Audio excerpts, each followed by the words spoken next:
नमस्कार। आज हम बात करते हैं hard and soft acids and bases के बारे में। आप सभी जानते हैं कि प्रारंभ में अम्ल और क्षारों का वर्गीकरण उनके गुणों के आधार पर किया गया था।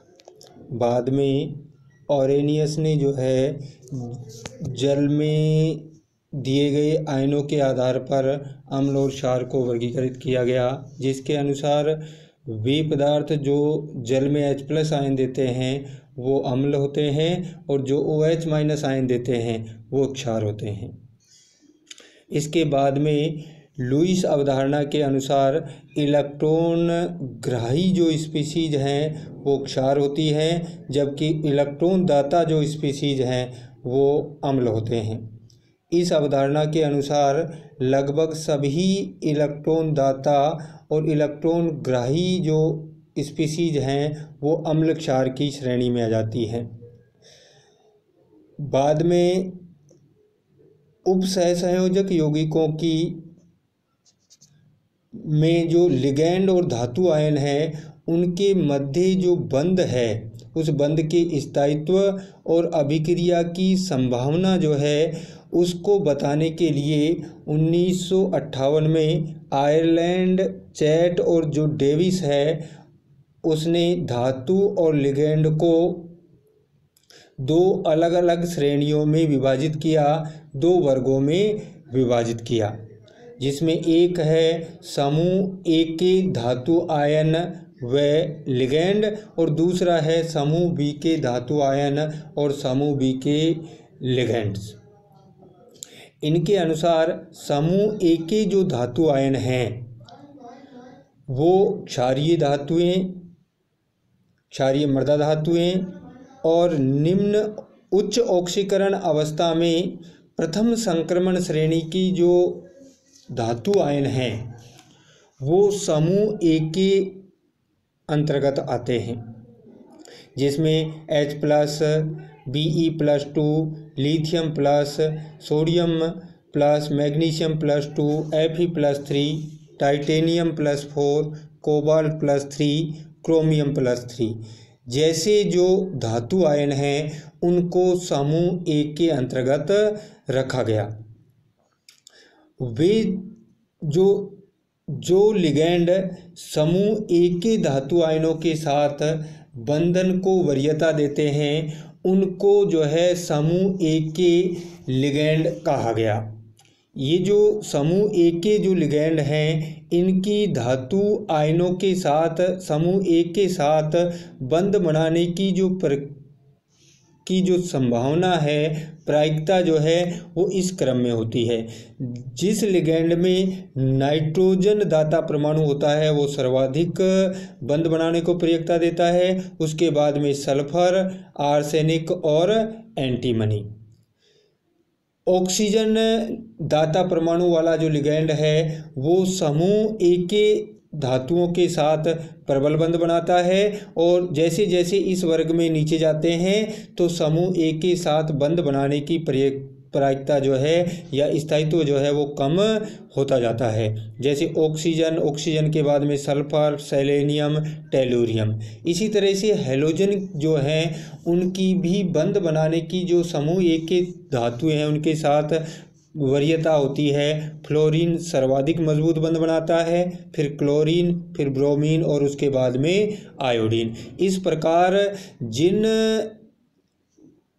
लिगैंड्स के अंदर नाइट्रोजन, ऑक्सीजन या फ्लोरीन दाता परमाणु होता है वो समूह ए की धातुओं के साथ प्रबल बंध बनाते हैं। तो इस प्रकार समूह ए के लिगैंड में आपके जो है अमोनिया, एमीन, हाइड्रोक्साइड, जल, फ्लोराइड आदि जो आयन और अणु हैं वो समूह ए के लिगैंडों में रखे जाते हैं। इसके बाद में हम बात करते हैं समूह बी।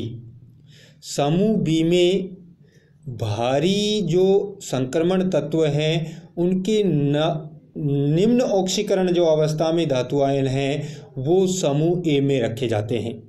जैसे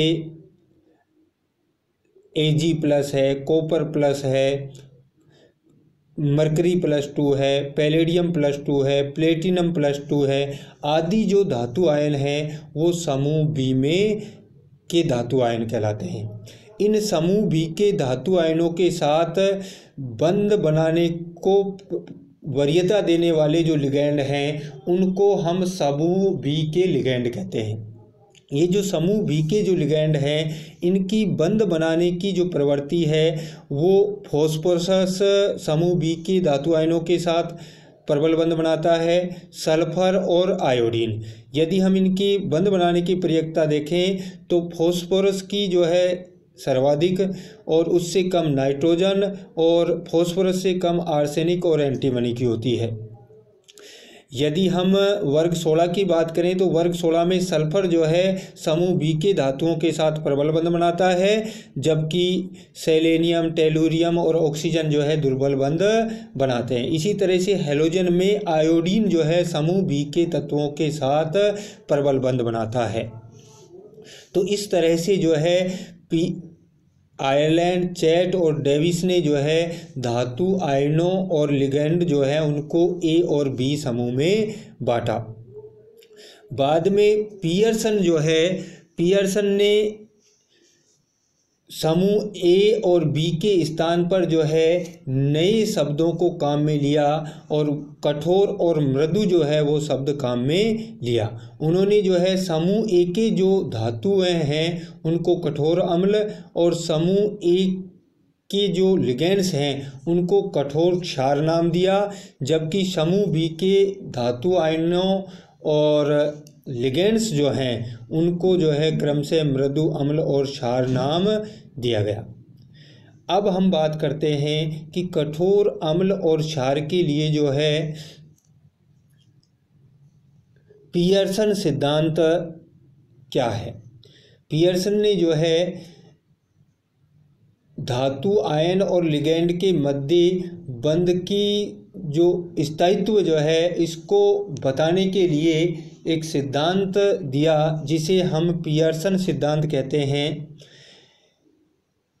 यह जो सिद्धांत है इस सिद्धांत के अनुसार कठोर अम्ल कठोर क्षार को तथा मृदु अम्ल मृदु क्षार को बंध बनाने की वरीयता देता है। इसके आधार पर हम कठोर और मृदु जो अम्ल और क्षार हैं उनका वर्गीकरण कर सकते हैं। पियर्सन ने जो है कठोर अम्ल मृदु क्षारों का वर्गीकरण किया और उनको अलग अलग भागों में जो है बांटा। इसके लिए हम जो भी अम्ल और क्षार हैं उनको पियर्सन ने जो है 3 भागों में बांटा। अम्लों को कठोर अम्ल, मृदु अम्ल और सीमावर्ती अम्लों में, और इसी तरह से जो लिगैंड्स हैं उनको भी 3 भागों में विभाजित किया। अब हम बात करते हैं कठोर अम्ल की। पियर्सन के अनुसार जो है कठोर जो अम्ल होते हैं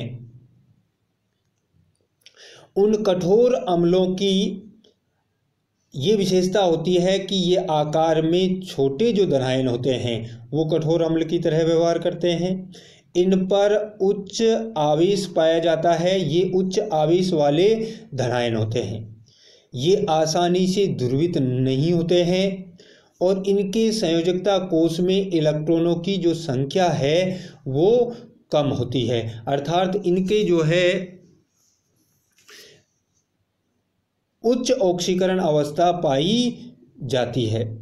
इसके अंतर्गत जो कठोर अम्ल हैं इसमें बहुत सारे अम्ल आते हैं। इसमें जो प्रमुख हैं H+ है, लिथियम प्लस है, सोडियम प्लस है, पोटेशियम प्लस है, बेरिलियम +2 है, magnesium +2, calcium +2, strontium +2, barium +2, scandium +3, lutetium +3, cerium +4, manganese +2, manganese +7, Fe+3,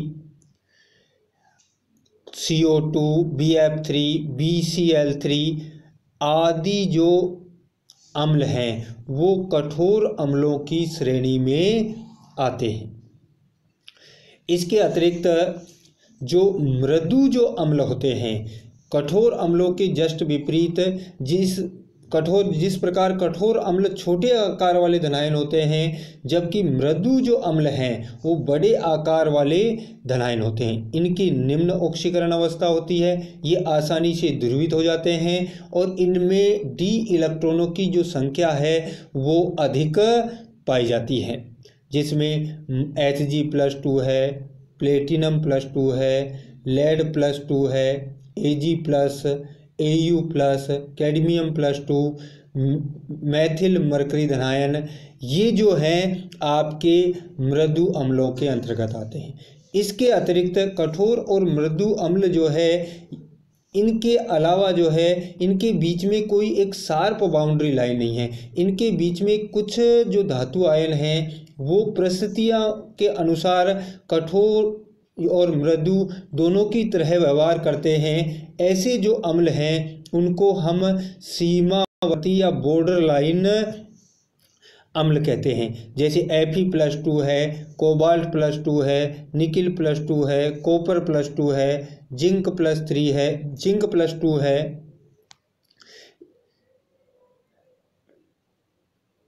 ट्राईमेथिल boron है, गैलियम हाइड्राइड है। ये जो है आपके बॉर्डर लाइन जो है अम्ल होते हैं, जो परिस्थितियां अनुसार मृदु और कठोर दोनों अम्लों की तरह व्यवहार करते हैं। ये थे कठोर अम्ल, मृदु अम्ल और सीमावर्ती अम्ल। इसके बाद में जो है हम बात करते हैं कठोर क्षार, मृदु क्षार और सीमावर्ती क्षार की।